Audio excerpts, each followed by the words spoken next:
Todo mundo na página 24, por favor, gente.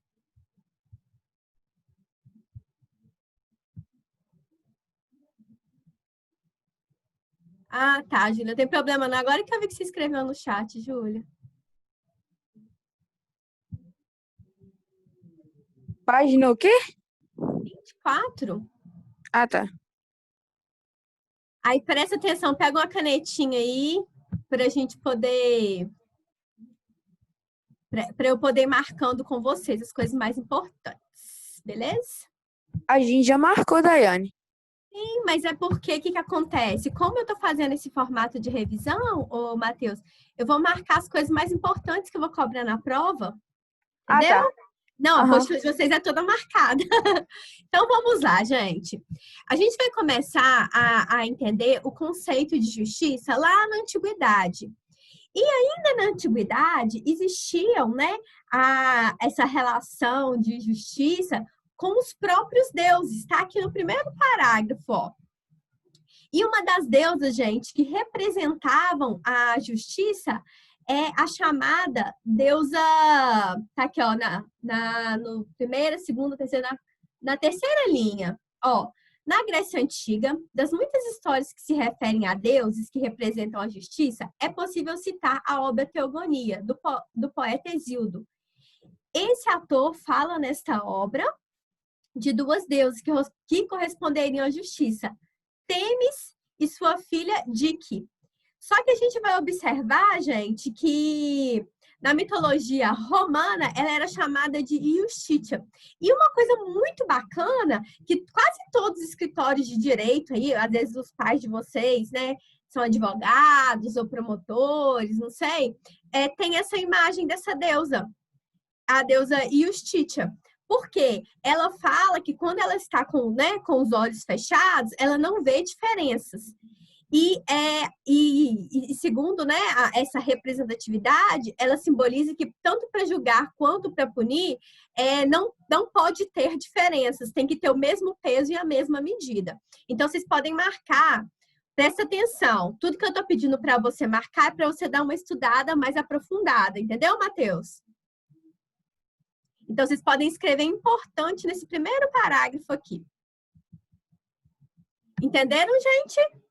Então, a deusa, ela se chamou Justitia e é o que ela representa, né?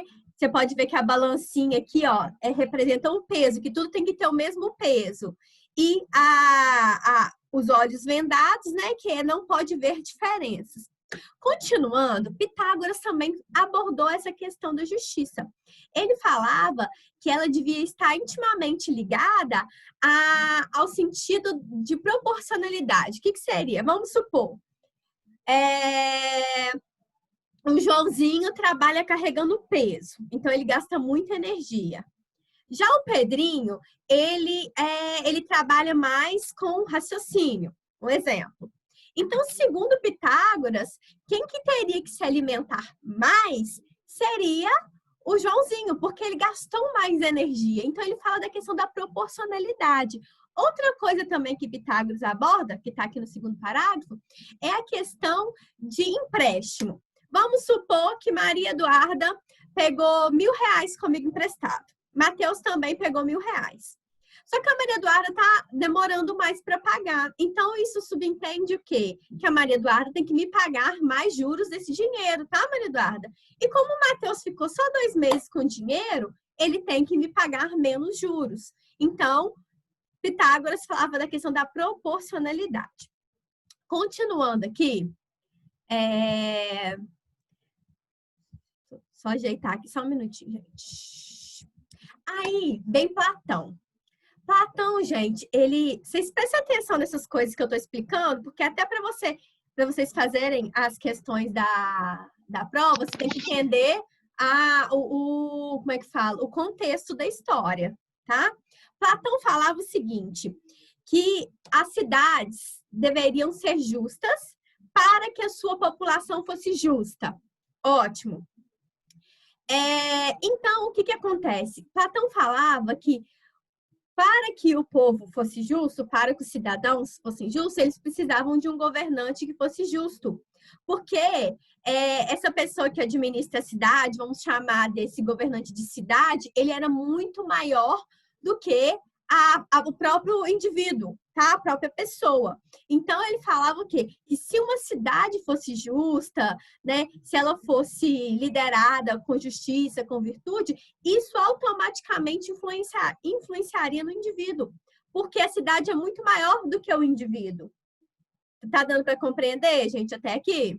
Então, vocês podem marcar aqui também, ó, esse parágrafo aqui, ó.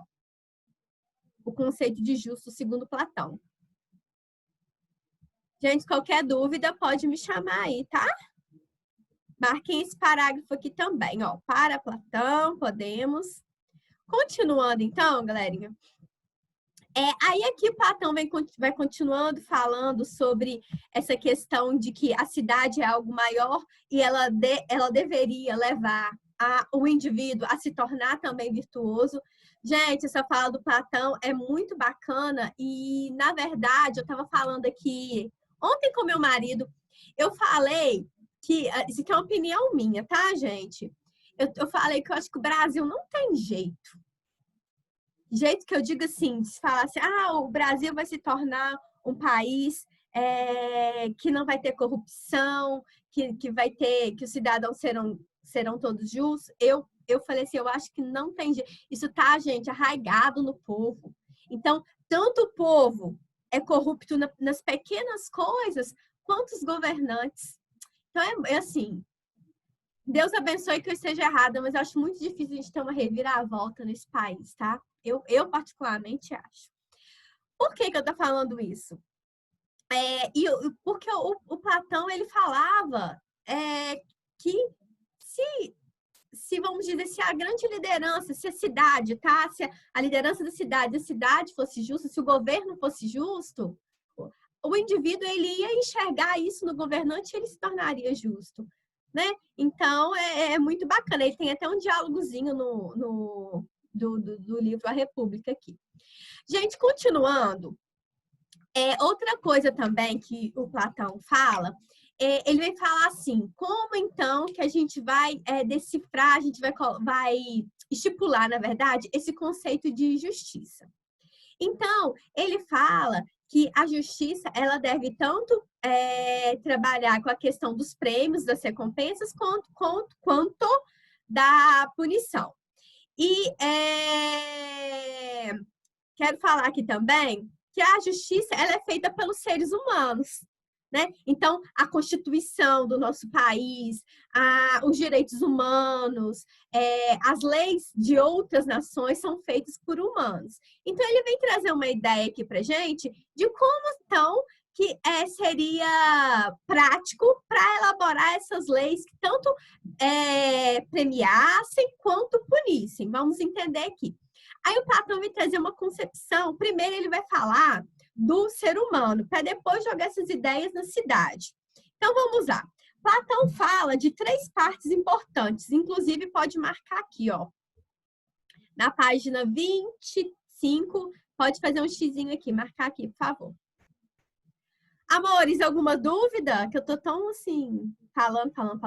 Alguma dúvida, gente? Alguma dúvida? Fala aí comigo no chat, se tiver alguma dúvida.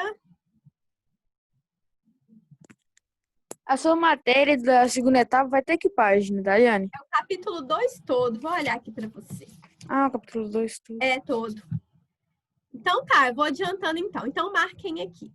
Então Platão, ele primeiro vai trabalhar com a gente com a noção de corpo e alma. Ele fala que nós somos formados de corpo, né? Que seria a parte material, que tanto os animais irracionais quanto os seres humanos possuem, e a alma, que é o que nos diferencia dos animais. E ele fala, gente, que é essa coisa que nos diferencia, né, dos animais, que seria a alma, ela é composta por 3 coisitas importantes, por isso que eu pedi para marcar. Ela é composta da parte apetitiva, da parte impetuosa e da parte racional. E isso é importante também para a prova. O que acontece? Ele vai falar, gente, que a parte, por exemplo, igual daqui, ó, apetitiva é responsável pelos nossos desejos e sensações. A parte impetuosa seria aquilo que nos leva a agir, a fazer alguma coisa. E a parte racional é aquela que nos leva a buscar a verdade no mundo, a compreender, a não fazer as coisas de qualquer maneira. Tá bom? Galera, eu não tô vendo todo mundo porque eu tô compartilhando a tela, mas vamos abrir as câmeras, por favor? Então, vamos lá. Então, Platão fala que essa parte da nossa alma, ela tem esses três quesitos. A parte apetitiva, impetuosa e racional. E ele fala, olha que interessante, que essas três partes, elas devem andar juntinhas. Elas não podem uma brigar com a outra, porque senão dá BO, senão dá confusão. E ele fala que a gente tem que, além dessas três andarem juntinhas, a gente tem que valorizar mais a parte racional. Por que a gente tem que valorizar mais a parte racional? Porque é essa que nos leva a agir de forma mais coerente. Imagine se eu agisse só com a parte apetitiva. Igual aqui no nosso material, até traz um exemplo aqui, ó. Se eu fosse controlado só pela minha parte apetitiva, eu ia comer o bolo todo de chocolate que minha mãe fez e não ia deixar para o meu irmão. Mas como eu sou um ser racional, eu penso, não, meu irmão também ele tem direito de um pedaço desse bolo, né? E se eu fosse só pela parte impetuosa, se me desse na telha de ficar com raiva, eu ia sair brigando, ia sair xingando. Um exemplo. Eu não faço isso, tá, gente? Mas tô dando um exemplo. Então, por isso que, no caso, o Platão fala muito dessa questão da parte racional. Então, lembrando, a parte apetitiva, impetuosa e racional são partes ligadas à alma e elas devem andar juntas, lembrando que a parte racional é a mais importante. Ok? Marquem aí para mim, por gentileza, esse quadrinho aqui, ó. Marque esse quadrinho aqui, tá, gente? Ó, gente, tudo que eu tô falando aí tá descrito na apostila, tá? Só que eu tô dando uma resumidinha aqui pra gente ir mais rapidinho. Marcaram aqui? Aí, professor, você falou da alma, como que isso é importante na cidade, então? Vamos ver por que Platão falou que isso era importante. Ó, quem chegou aí agora, que eu admiti aqui, ó, vocês vão marcar esse quadrinho aqui, ó. Ok? Escrevam aí importante nele. Ô, Maria Eduarda Tasca, abre a câmera para eu te ver também, ué. Então, vamos lá. Então, Platão fala que numa cidade, vamos pensar, é exatamente daquele quadrinho que eu falei, numa cidade, se a gente fosse falar quem representa cada uma dessas partes, nós seríamos, então, ó, a parte apetitiva seriam os artesãos e os trabalhadores. Na parte impetuosa, seriam os guardiões, aqueles que guardam a cidade. E na parte racional, seria o rei filósofo. Por quê? Segundo Platão, o sujeito, para administrar uma cidade, ele teria que ser racional. Então, teria que ser um líder que pensasse virtuosamente, que pensasse nos outros. Por isso que ele fala que a parte racional é tão importante. Porque se um rei pensasse só na parte impetuosa, ele saía atacando todo mundo, né? Ou só na parte apetitiva ele ia querer tudo para si. Mas não, segundo Platão, o rei filósofo seria a parte racional da cidade, seria o sujeito que conduziria essa cidade numa boa administração. Beleza, galera? Deixa eu ver o que mais. Deixa eu ver. Aí vocês podem marcar aqui para mim também, ó. Marque essa partezinha aqui. Marcou? Marcou, Matheus? Então, tá. Matheus, acho que eu tive um dia desse passando de carro com a sua família, mas eu acho que já tem umas 2 semanas. A gente não sai de casa, né? Quase. Quer dizer, eu saio, mas saio pouco. Foi lá em Alto Caparaó. Você teve Alto Caparaó uns dias atrás ou não? Não, é que eu então... todo dia depois do almoço eu saio porque tá na safra, né? Aí eu vou lá pra roça. Ah, então tá trabalhando. Ah, tá. Não, então eu confundi. Eu acho que eu tinha te visto, eu não te vi, desculpa aí. Galera, continuando então. Presta atenção. marca aqui, ó, também. Marca essa parte aqui, ó. Faz uma chave aqui e escreva importante. Vou explicar por que essa parte é importante. Criton e a lei injusta. Sócrates foi um cara que foi mestre de Platão e Aristóteles foi também discípulo de Platão. Sócrates, ele foi um cara que influenciou muito, né, na filosofia lá na antiguidade, e ele não escrevia, outras pessoas escreviam por ele. E um certo diálogo que teve entre Sócrates e Criton foi muito importante, porque olha que interessante. Sócrates, gente, ele foi acusado, ele sempre passava pelas ruas de Atenas, falando sobre a filosofia, falando sobre valores, sobre questionamento, e ele percorria as ruas em Atenas. E ele foi acusado, gente, de... Tá aqui, ó, até falando aqui, ó. A elite ateniense, ela estava se sentindo ameaçada pelo discurso de Sócrates. E ele foi acusado de impiedade aos deuses e por não respeitar as tradições e corromper a juventude. E Sócrates foi condenado à morte.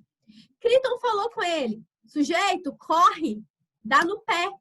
Sócrates falou, não vou, sabe por quê? Porque quando eu tinha oportunidade de questionar, eu questionei, mas não questionei o tanto que precisava. Então, eu fiquei vivendo aqui em Atenas. E agora eu tenho que estar aqui para assumir as punições que me foi imposta. Então, Sócrates, ele vem trazer o quê, gente? A ideia de quê com essa historinha, né, que foi contada aqui? Que a gente tem que questionar as leis que são criadas. A gente não pode só aceitar. Então, vocês ainda não votam, né? Mas a partir dos 16 anos poderão votar. Vocês serão figuras que poderão questionar, sim. E desde já é bom ir se informando, né? Sobre essa questão da política e tal. Então, isso tudo que eu contei aqui para vocês, tá aqui nesse trecho, pedi para marcar, porque tem questão sobre isso na prova. Continuando. Deixa eu ver aqui. Aí aqui vem falando, tá? Do que eu acabei de falar, da necessidade da gente participar das... Gente, eu tô falando de política, mas vocês podem, por exemplo, participar das coisas que acontecem no próprio colégio. Se vocês têm alguma atitude, não concordei com isso, eu posso conversar com a direção, desde que seja coisa justa, né, gente? Então, vocês têm direito de questionar, de participar. Então, vamos lá falar agora um pouquinho sobre Thomas Hobbes. Muito importante que tem várias questõezinhas sobre Thomas Hobbes. Thomas Hobbes falava que quando as pessoas viviam... Pode até fazer um X aqui, ó. Deixa eu ver aqui. Aqui, ó, vocês podem... Gente, na verdade, vocês vão estudar para mim bastante a página 28. Faz um X aqui, ó, a página 28 e 29. Escreva assim, bem reluzente, estudar bastante. Tem várias perguntinhas sobre Thomas Hobbes na nossa provinha, tá? Página 28, 29 e tem um cadiquinho ainda na 30. 28, 29 e 30. Vou explicar para vocês agora. Coloca estudar bastante. Gente, Thomas Hobbes vem falar que antes de existir regra, antes de existir lei, nós vivíamos no estado da natureza. Ou seja, vamos pensar lá nos homens da pré-história, um exemplo. Eles não tinham leis que regulamentassem a vida deles. Então, eles viviam num estado que a gente pode dizer de guerra de todos os homens contra todos os homens. Porque não existia nada que limitasse, falasse assim, por exemplo, esse animal que eu cacei é meu, não, o outro podia ir lá e tomar. Só que Thomas Hobbes vem falar que nessa época do estado da natureza, como não existiam regras, não existia também, gente, a gente não poderia rotular essas ações como crimes. Vocês estão conseguindo compreender? Então, eu podia fazer o que eu quisesse, que eu não sofreria punição, porque não tinha lei. Porque as pessoas viviam no estado chamado estado da natureza. Thomas Hobbes também, gente, ele vem falar que mesmo que as pessoas vivessem no estado da natureza, existiam os chamados direitos naturais, tá? Aqui, ó, importante também.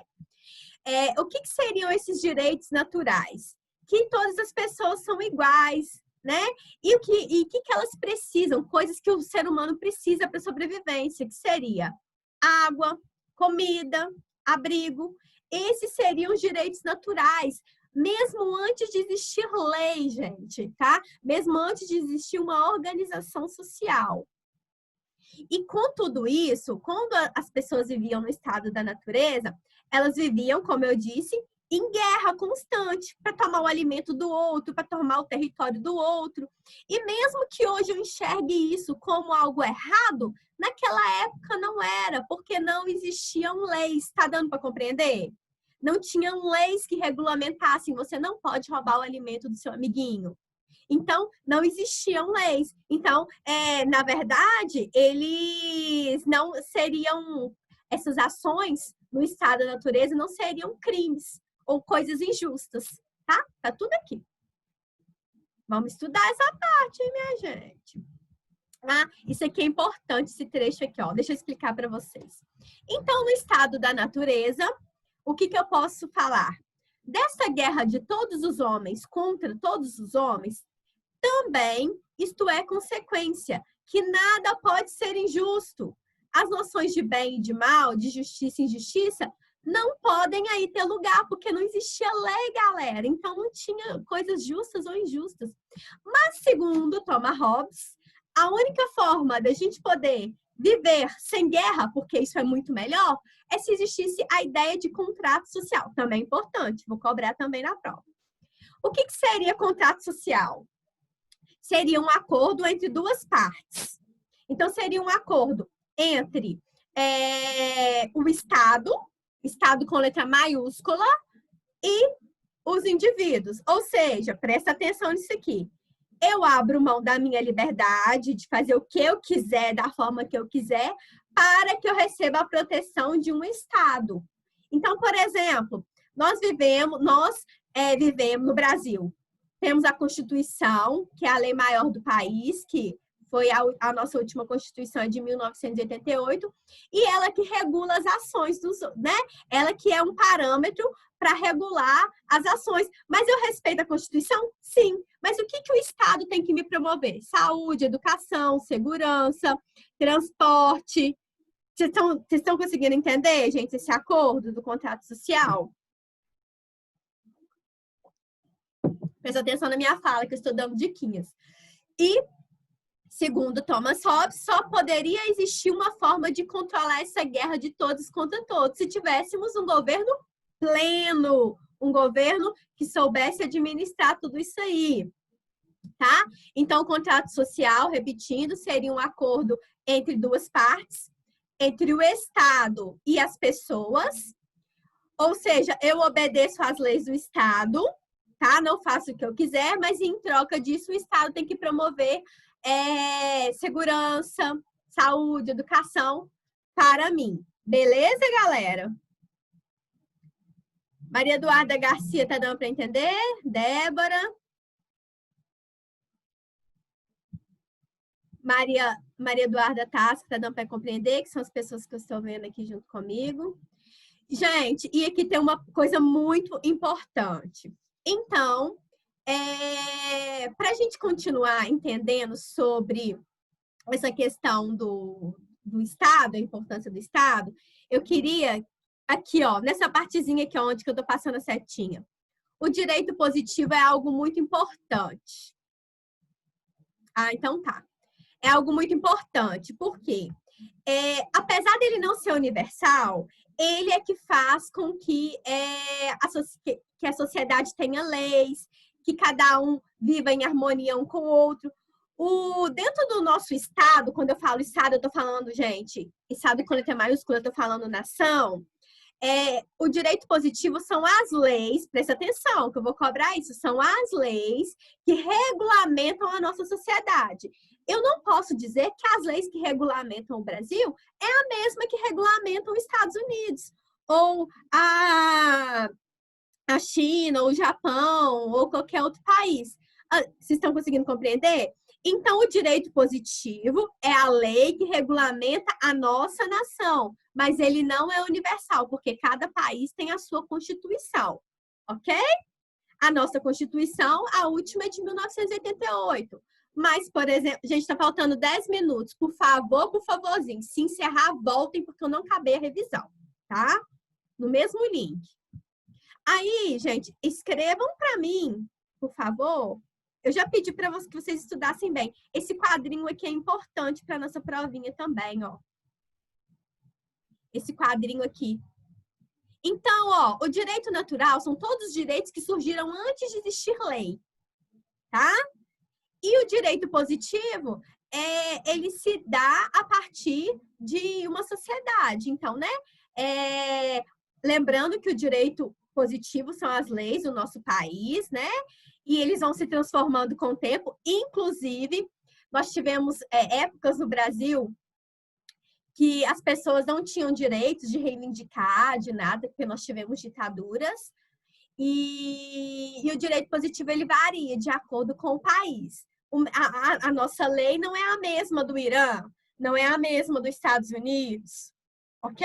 Então, marquem aqui que é muito importante esse quadrinho. Continuando, deixa eu ver aqui. Deixa eu só passar aqui, só um minutinho, galerinha. Aí é que vem falando o seguinte, ó. O contrato social, o Estado, cria um direito positivo e, dessa forma, a própria justiça. A justiça pelo lado dos cidadãos pode ser entendida como o respeito ao direito positivo de limitar as ações de acordo com a lei. Assim, uma pessoa chamada de justa se respeita as leis da sociedade em que vive. Então, gente, a pessoa ela é justa se ela respeita. Só que o Estado, ele tem que fornecer segurança para nós também. Inclusive, o Estado, ele tem que permitir que eu, como cidadã, possa questionar uma atitude errônea dos governantes do Estado, por exemplo. Lembrando que teve épocas que se o coleguinha fosse lá questionar a atitude do presidente, na época de uma ditadura, né? Ele ia para baixo da terra, muitas vezes. Vocês vão estudar ainda sim história, tá, gente? Ditadura militar. Ô, Eduardo, deixa eu te falar. Eu tô com a própria apostila. Se tiver travando, você me fala que eu te falo a página que é para marcar. Então, vou falando as páginas junto com você para a gente não se perder. Agora, gente, vamos lá na página 32, por favor. Direitos humanos. Presta atenção na minha fala aqui, pelo amor de Deus. Tem questão sobre os direitos humanos? Tem. Só que vai ser questão interpretativa, tá? Inclusive, tenho certeza que vocês vão, arrasar. Os direitos humanos, vou falar rapidinho aqui, tá? Pra gente entender o que são os direitos humanos. Gente, mediante, né, a gente conseguir, assim, dar uma universalizar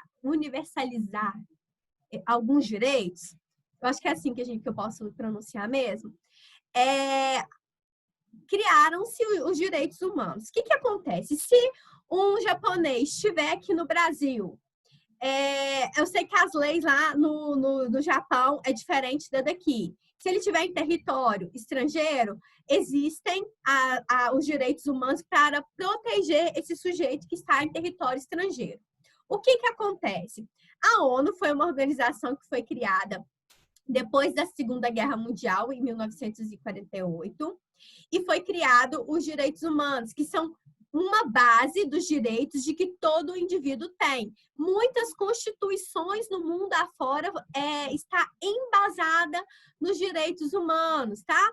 E esses direitos, gente, são direitos à vida, a ir e vir, direito à liberdade.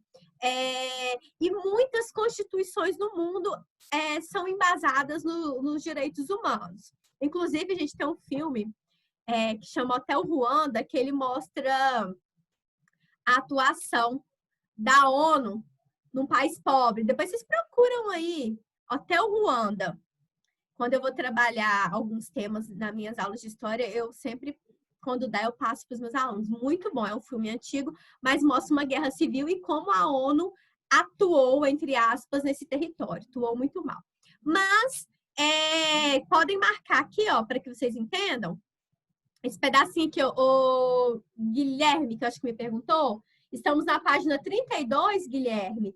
Você vai marcar aí o terceiro parágrafo da página 32. Esse pedacinho aqui, ó. Marquem aí, por favor, tá, gente?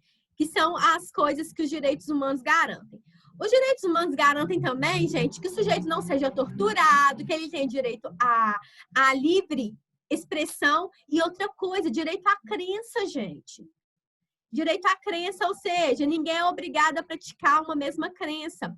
Só que existe o relativismo cultural. O que acontece? Nem todo mundo, nem todo país, eles aceitam essa ideia dos direitos humanos.